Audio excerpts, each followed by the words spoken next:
Hey, what's up guys? It's Art Book Addiction here, and we're here with a new Speedpaint video. So today, we're going to be looking at the Duck Patrol Speedpaint, right? There's going to be parts of the video that become a little choppy, but for the most part, it's pretty good, right? I did this painting maybe a month ago. It's been a while. I've had this video ready and edited for a long time. I just haven't recorded the commentary, and you know, there's really no reason for it because I've been filming other videos and I've had time, and I sometimes think about this video, but I've just sometimes forgot that I even recorded it. But yeah, so we're getting into the painting right now. I took this photo while I was in San Francisco. This is at Golden Gate Park. Yeah. I think it was during 420. Yeah, it was during 420. We were there, and there was these nice little geese right around, and that was really fun. Did I just say geese? Yeah. It's actually Goose Patrol. Yeah, I found out later that these are actually goose, not ducks. And I called it Duck Patrol for like the entire time when I was streaming it. But whatever. Recently I haven't been streaming that much because I've been having this weird connectivity issue, and it was preventing me from painting, and I couldn't stand for that. That was what I was really afraid of when I started streaming. I was like, oh, what if my painting is, you know, tied to my stream, and as a result I haven't been streaming as much because I just want to paint, and I try to fix the issue, but it's really weird. I can't connect to the server on Twitch. It's really stupid. So you know, that's what it is, but I'll fix it at some point and start streaming again. But here you can see right now I'm just laying down some flat colors. So usually I do the line art before, but see, you can see some of the choppiness right now. I started recording, no, not recording. I started painting using a style or a method used by Richard Schmidt, right? I saw a video on it. Look at that. Look at the choppiness of that. And I wanted to, you know, I basically usually use line art every time, and I wanted to change up the method, see how it went, right? And the results turned out pretty good, you know, despite this video being a little whack. Like, look at that. You can't see the stroke or anything. Yeah. It's gonna get better. Don't worry, guys. But yeah, as you can see, I'm just laying down the flat colors, just trying to fill up the space, you know, get the shapes in there. It's a method that's like I've seen a lot of oil painters use it, just using purely shape. I think I would use this more for like if I have like a good reference, right? If I had a good reference, then I could do this method. But for my pinup work, I design a lot, right? It doesn't look a thing like the picture in the end. The only thing I take is the pose, and you know, I assemble like an outfit. So it doesn't really end up looking like the picture at all. So you can't really just, you know, shape things out. You can see right here that when I start with a very thin wash, right, and basically put the overall colors in, right. I want to focus right now on placing warms and cools, right, kind of trying to be accurate to the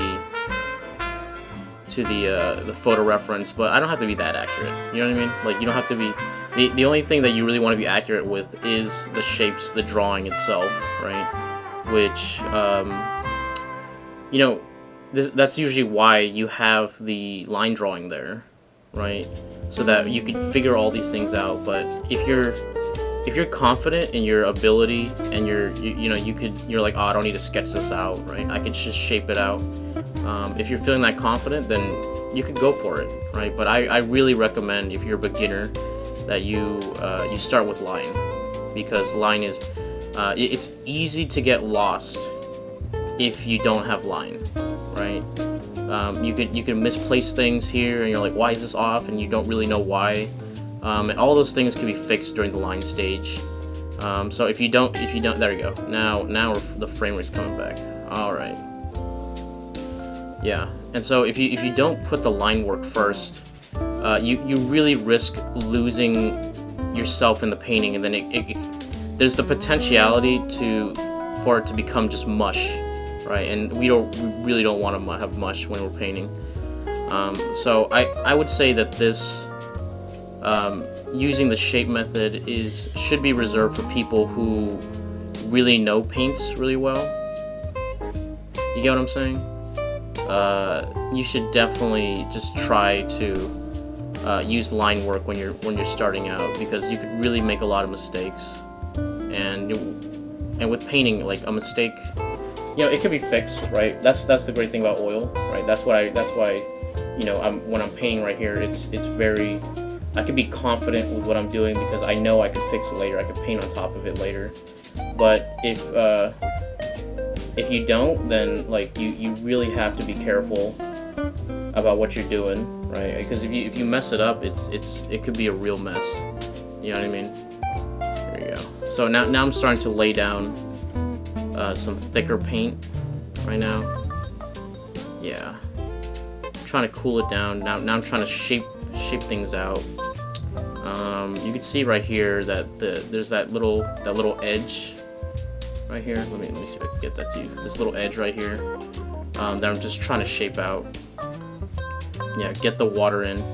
And it's okay to paint kind of thinly first, right? Because you want to work your way up to the thickness, right, and the saturation. There's many different methods, and at the end, it doesn't. What really matters is how you finish, right? Starting out, there's a lot of different methods, and the whole starting point, the whole point of really starting out is just to get this stuff in the right place, right? Unless you're designing something, because the best way is usually just doing line work, but I want it to be experimental because this time I had reference that I could just go back to. You always need something that's very solid to work off of, and even then, like when you're designing, obviously you're gonna have reference, but there's a difference, right? There's a difference between painting something where you have the intention of changing stuff, and then there's the painting just a picture or a subject matter that is still, right? And as a result, you can get like I said, you can get lost, right? Oh, look at that! I'm putting in some of that palette knife, right? I really wanted to. I really want to do a palette knife painting. I used to be whatever about the palette knife, but after reading the Richard Schmid book, I really think that I need to improve my palette knife skills, because then I was like, I've always wondered, like, oh dude, how do they get that nice thick paint look, right? And I've realized that it's all with the palette knife, right?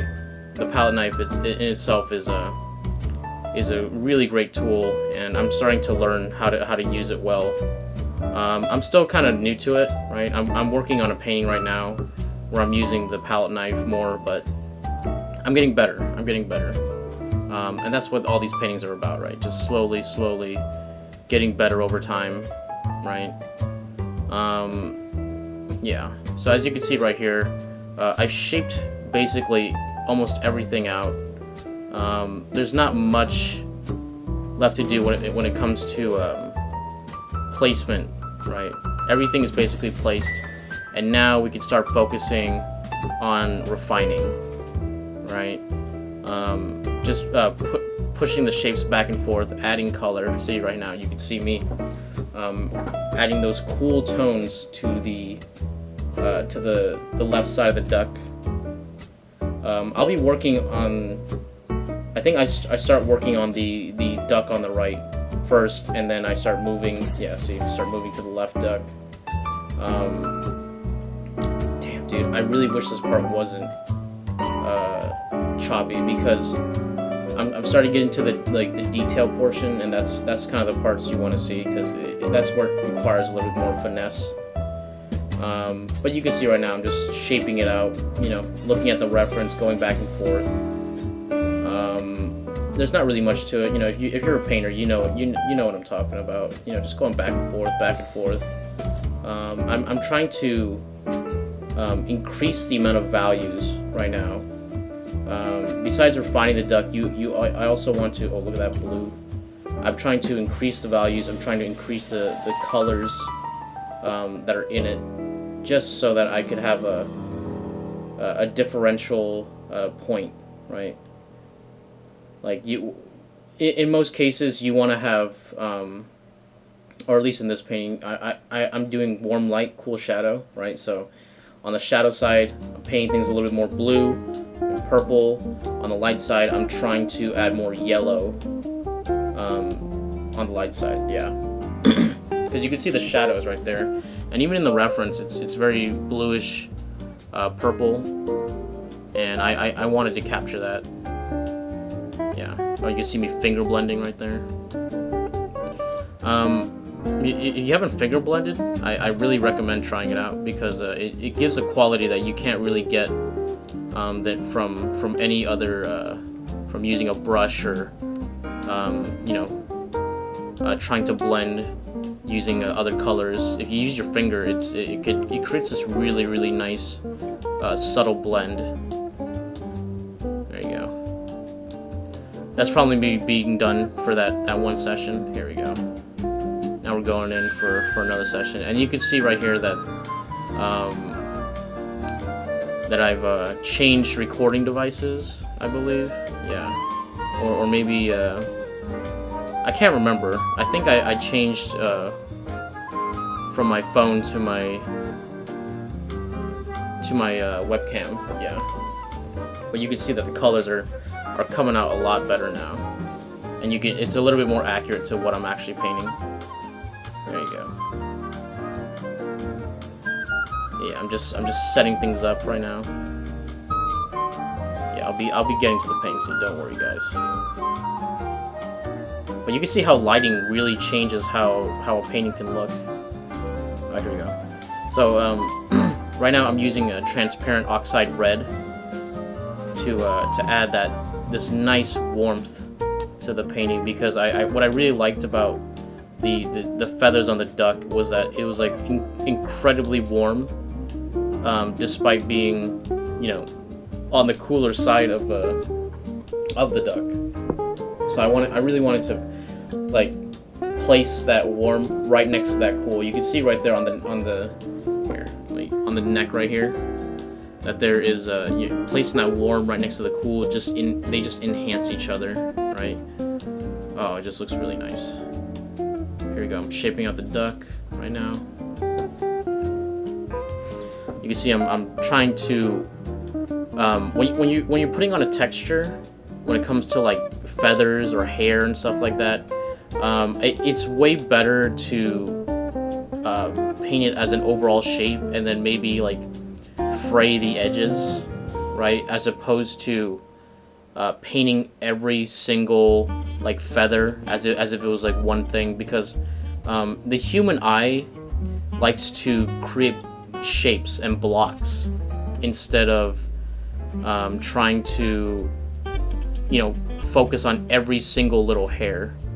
So if you guys are, you know, just starting to paint, I really recommend that you don't do the whole, like, you know, one hair is one line, one, you know, and then you do like a million hairs, each one, you know, rendered. It looks unnatural. Like, it'll look like a photo, but like even then, even as a photo, it'll look a little like too like hyper realistic, like too real, right? Like I don't really know how to describe it, but there is when some things are too rendered, they no longer look realistic, right? Because I've seen a lot, like, you know, there's there's hyper realistic work that still looks realistic, but like there's a realism that pushes way too far, that makes it seem a little uncanny. And you know, when I'm painting, personally, I like to remain naturalistic. I like to make you feel like you're in the scene, right? Like you're stepping past the frame of the canvas, as Norman Rockwell says. And to do that, you have to use shapes, because that's how the human eye works. Because otherwise, if you're rendering every single feather, every single hair, it just doesn't look right.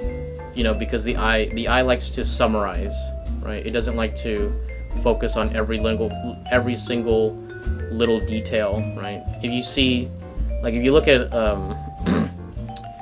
a tree and you see a bunch of leaves, you're not gonna look at every single individual leaf, right? And some people paint like that, where they paint every single individual leaf as one stroke. Your eye is gonna break things down and make them into one large shape, right? And as a painter, you really want to capture that instead of, and it's just easier, you know, it's just easier to paint things in blocks as opposed to individual little feathers, right? Like maybe you could have like one feather sticking out, you know, and be the star of the show, right? To represent the others, but to paint every single one is foolish, right? And it makes it feel, like I said, unnatural. So you really want to focus on big shapes, right? And then little shapes, and you know, people have different limits of how small they'll go with their shapes. I generally like to, when I get to smaller shapes, I like to stick towards like middle small, right? Oh my God, look at that! Come on, previous me. There you go. Yeah, sorry about that. Sometimes the camera will get out of focus, especially when I'm streaming. I'm not really always paying attention to the feed I'm trying to paint. Yeah. And when I paint, I'm trying to... what I like to do is I try to remain... What the hell just happened? What just happened? Did I just go back into the past? Hold on.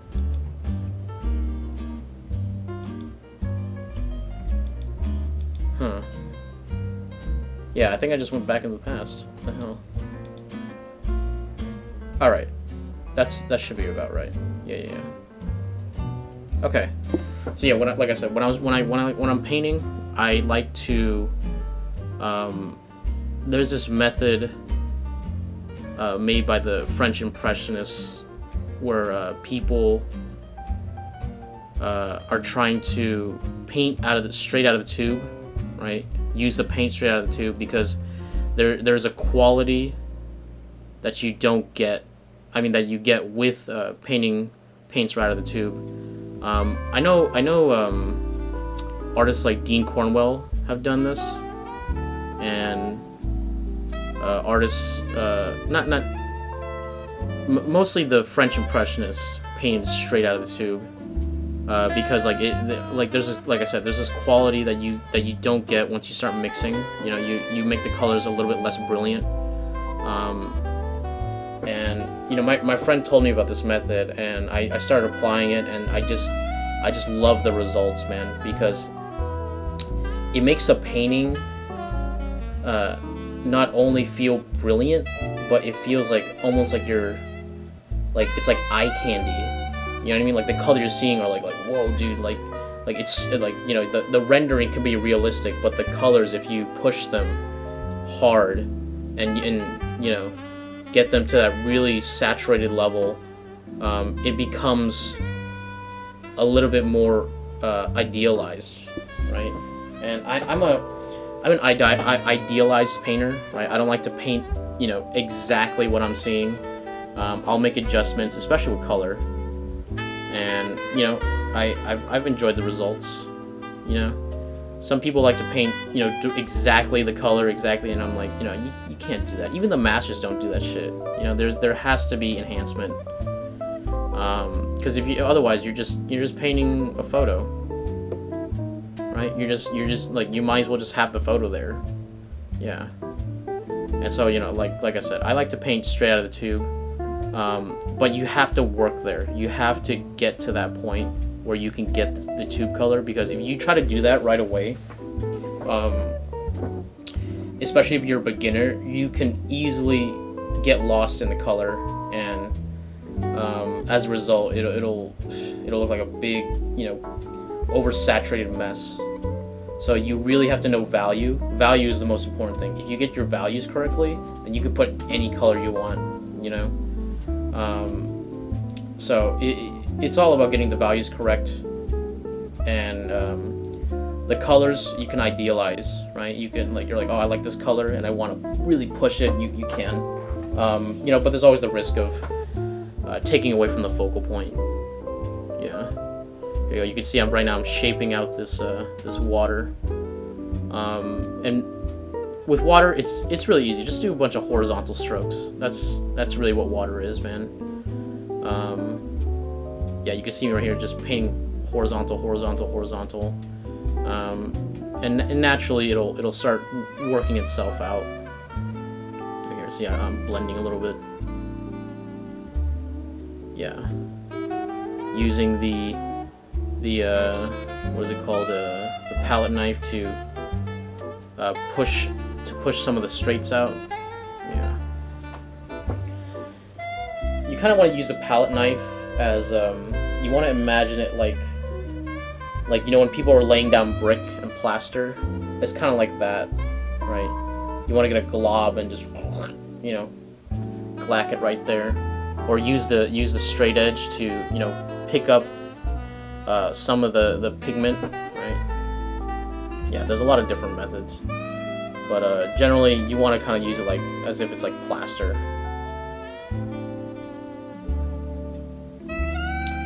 So yeah, right now I'm just working on the background details, because I'm pretty happy at this point with the duck in front. So I was like, okay, you know, I gotta, there has to be the time spent on the background, because otherwise, you know, you're not gonna get everything you want. You can see right there, I painted the wrong color and I wiped it away with a paper towel. That's what I really like about oil, man. It's very forgiving, especially if you have, like, you know, parts that are dry. You could literally just, you know, wipe it off or scrape it off. It might leave a couple marks, but you could just, you know, wipe, like, just work it and then paint right on top of it. You don't have to worry about it. Yeah. I have a friend who works primarily watercolor, and because he works in watercolor, if you make the slightest mistake and you get the wrong tone, it's very, and if you let it dry, it's very difficult to get it out. But if you work with oil paint, you know, you can just slap on a layer on top and it's good. Yeah. So you can see right here I'm adding a bunch of blacks, right? And adding blacks to a background really helps push it back. I don't know what it is about it, but I had a teacher who told me, like, yeah, if you want a background to feel like it's being pushed back, right? Let's say for example, like, you have a bunch of buildings, and you're feeling like you have a bunch of, like, you know, flat planes, and you're like, oh, dude, like, what's missing? Like, why isn't this feeling like it's coming forward too much? You need to add some darks in there, right? And not just darks, but like just straight up black, right? I don't use black, but I use, like, you know, I use kind of like a purplish black, right? You mix your own blacks in oil. So I tend to mix like a purplish black, because I don't know, I was taught that, and it's just kind of stuck, because I just like purple in my shadows, you know, and I like yellow in my lights, right? Perhaps that's a habit I should break and try to do different, you know, lighting, but I really enjoy that lighting scheme. So, and it's the lighting scheme you're going to see most during daylight, you know, even in real life. You know, if you look at if you go if you go outside and you get like a piece of paper, like a white piece of paper, and you go from the light and into the shadow, and if you really look at the color that you're seeing, you're gonna notice that it's usually like a purple, right? Or a what's it called? Oh my god, dude. My teacher would kill me, dude, if she heard me right now. It's violet, but it's like a cooler violet. Oh my god.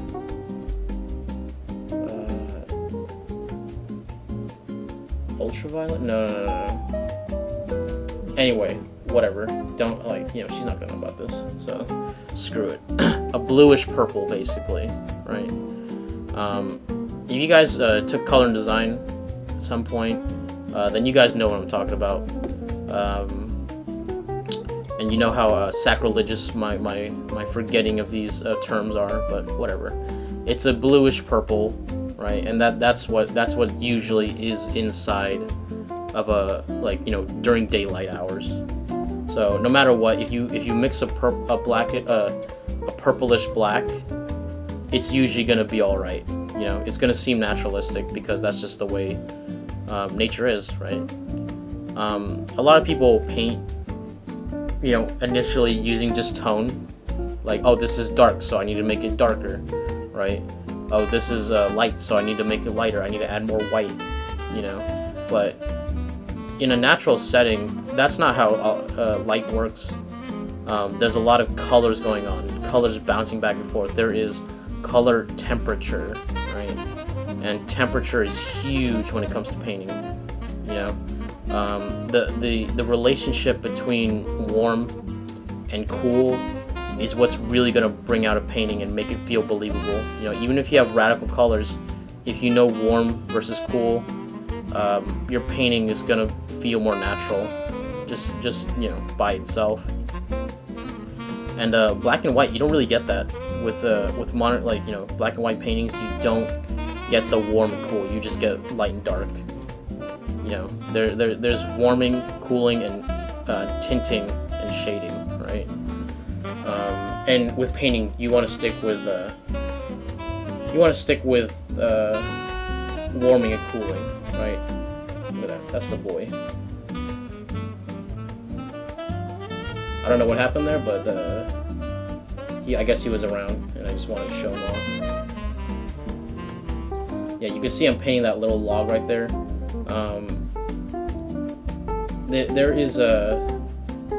was like a blue tone next to the log, and I really wanted to capture that.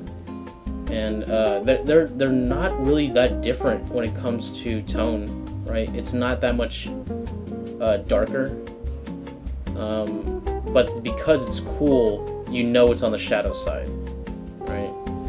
Like even the area right here with the duck. This is not very dark, right? And this side is not very dark, but because it's cool, you know it's on the shadow side, you know. Same thing with here, like, you know, because the shadow is cool, it's gonna be it is a shadow. I mean, it is obviously darker, but if this was just cool and this was, you know, the grass here was warm, then you would be able to tell immediately that it's shadow, right? There really isn't,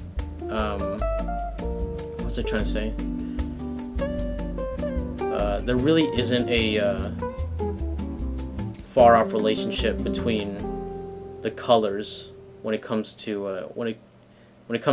tone, right? It's just cool and warm. Like this is the warm version of this color, and this is the cool version of this color. Here we go. You can see me adding those blacks to help push things back, right? And when you're applying color, what I like to do is when I have a color, I try to find every little place that it's at, and I apply it, because that's going to naturally add harmony to a painting.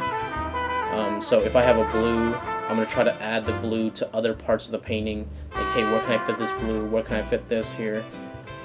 because then you create natural color harmony. If you try to just place one color in one spot and it's isolated, it's gonna stick out and it's not gonna feel harmonized, right?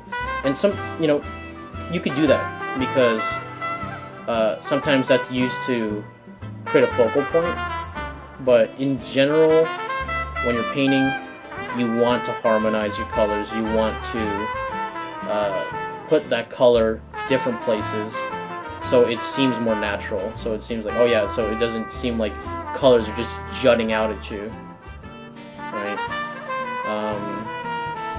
But sometimes, like I said, it could be used as a focal point, so it's not always bad. The rules are there just to, they're just guidelines. You know what I mean? You could break the rules. People break the rules all the time. I remember I saw a Dean Cornwell painting where it was just like very, very muted colors, and then just one. There's like this little, like this church guy, or not church guy, a father, and he's sitting there with his Bible, and everything's very muted, but he has like this, this cadmium red bookmark that's like silhouetting a little cross, and it's sticking out of the book, and it, like, in that case, like, I knew that it was being used as a focal point, and so, like, like I said, you could break the rules, right? The rules are just there for a guideline. Man, this painting is starting to turn out right now. You can see I used the palette knife to put these little blue branches in the background, right? I noticed that there, like I was saying before, there needs to be more yellow, because there's the brilliant yellow of these little ducklings are there, or geeslings, I guess. But I wanted to add a little bit more just to bounce it out. Like there's some more yellow right here, but this is primarily like a yellow green, so I wanted to add more yellow here. Just by adding it here, it kind of makes this seem a little bit more natural, Yeah. Ooh. Yeah. So we're getting into the refining stage, and this is the stage where I'm trying to add as much color as possible. Sneak color in here and there. Get the shapes right. Most of the shapes are already done. I saved the ducklings to the very end because that's it's something you really want to work on. So at least I wanted to work on, and so I was like, I'm gonna ignore it, save it for the end, because that's gonna be kind of like the finishing touch, right? The piece de resistance. So I'm just painting the background, making sure everything's alright, getting that atmospheric perspective in there.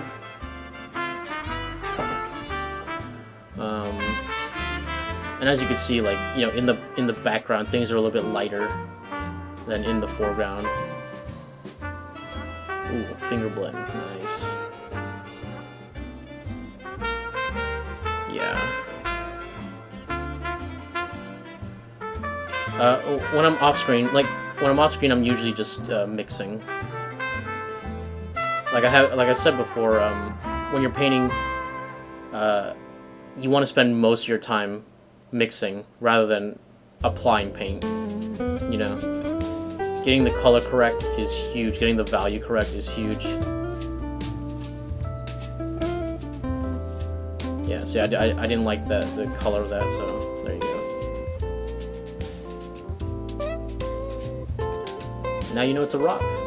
There you go. I guess you knew it was a rock from before, but now it's starting to look right.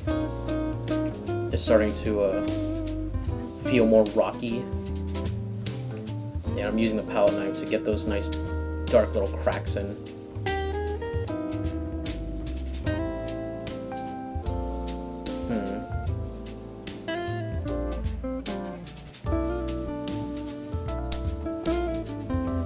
I had a friend who was telling me he was watching one of my speed paints, and he saw that when he saw the colors, like initially, it was the previous Speedpaint. It was the not rustic. It was rustic heat. Yeah. Oh, here we go. You can see I'm painting the ducklings now. He was looking at rustic heat, and he noticed that when I first started, like he's like, oh dude, like, why is he using that poopy brown, dude? But and I was telling him, like, you know, when I first start out, I like to have that. Oh, look at that. That looks nice.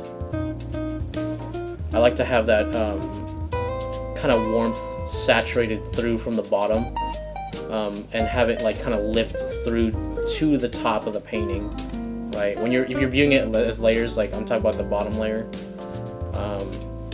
and sometimes it's just to get, you know, colors in the right spot. In this painting, I kind of painted a little bit more like on the nose, but if I wanted to have like invoke a certain feeling, I could use a certain. I could put like extremely saturated colors in the background and just kind of like desaturate as I come forward, which is kind of what I did a little bit. Yeah, I think I painted the ducklings. I didn't when I painted them, I was like, you know what, dude, I don't want to touch them anymore. I don't want to do too much. I just want to get it in the right spot, and I just kind of left it, right? Because even in the photo, like they're not super focused, but they are great, you know. And I wanted to, like, you know, some things you want to leave just very simply nice, because if you work it too much, it'll become the focal point, and I didn't want it to do that. The focal point is the duck on the right. Yeah, I wanted to create like an almost like triangular pattern with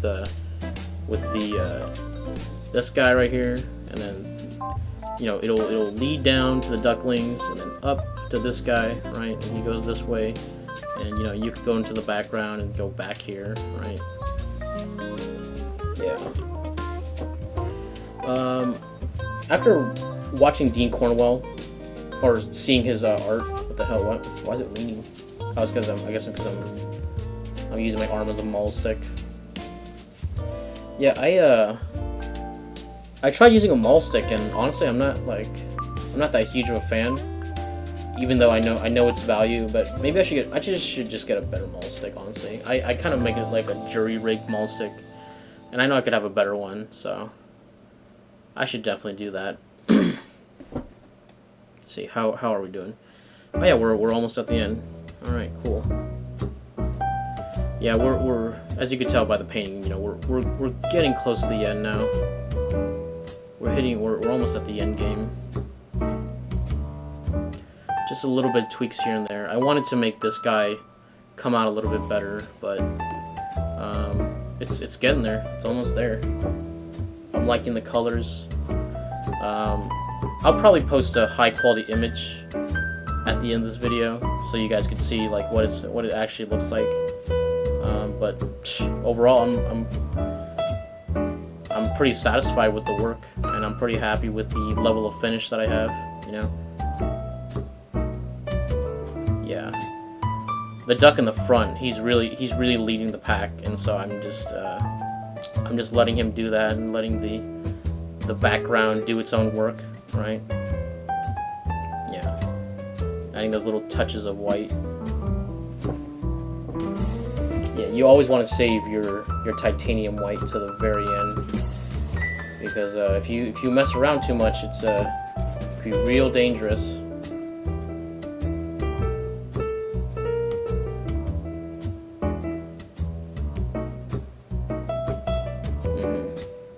Yeah, you can see me just painting in those lights, looking for those really bright spots. It's funny because titanium white takes it takes the longest to dry, and yet it's the one you want to put on the last part. And as a result, like I'm a person who varnishes as soon as my painting is ready to varnish. I'm gonna varnish, right? And I use a Gambar, which allows me to varnish when the paint is touched to dry. or dry to the touch. Yeah. And so as a result, you know, like I said, adding the white at the end allows me. It actually gives me that. It actually forces me to wait a little bit longer, which is actually good. You know, which is actually good because you don't want to varnish too early. But you know, if like some people recommend waiting 6 months to varnish, and I'm like, I'm not gonna do that. I'm gonna varnish like as soon as it's ready because I'm using, like I said, I'm using Gamvar, which is a modern thing, right? Like back in the old day, you know, you'd have to wait months and months and months before you varnish, so you never really get the brilliance of the color right away. But you know, we're living in modern times, so we get to have the benefits of technology, which means that I get to varnish early because I love varnishing. I don't know, maybe I could do a varnishing video, like a little quick one, to show you guys. Yeah. Maybe next time. Yeah, maybe with my next painting, I'll do like a little varnish video so you could see what the process is like and how easy it is. Yeah, but we're approaching the end of the video, and it's looking good. It's looking good. I'm pretty happy with it.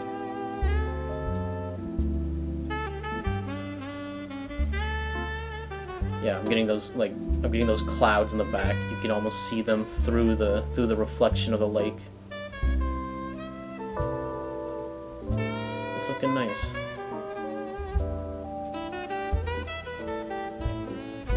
Yeah, and honestly, if you're not enjoying the end of the painting, then you know it's then you shouldn't be ending the painting yet. But I don't know. I once I get it to a good point, I enjoy it, and then I think it's done, right? And there you go. So hold on. Let me go back. Nope. Let's go towards the end, and let's do a little freeze frame. There you go. Okay. So you can see the painting here. I'm gonna, probably right now, I'm gonna add the high quality version so you guys can see what the real color is, because you know there's the lighting of the camera and that's getting in the way. But you can see right here that the painting's there, right? I was pretty happy with the results. I definitely think that this work was sellable. I made a print of it. And if you guys want to check out that print, you could go to nooilpaints.com, right? You could buy a print. It's very high quality. I made sure that the prints are extremely well made. My uncle helped me make some really nice photos where you get the texture of the painting as well as the painting itself. You know, getting the color right. And you know, I edited it a little bit just to make sure it's like really nice. And you know, like I said, it's on sale right now. If you guys want to own like a copy of this painting, a print of this painting, you know, it's very high quality. You could check it out on my store, right? But besides all that, right, I think we're gonna end the video here, guys. If you like the video, please leave a like. Subscribe if you're not subscribed. Ring that bell for notification. All that bullshit. And I'll catch you guys on the next one. Thanks a lot.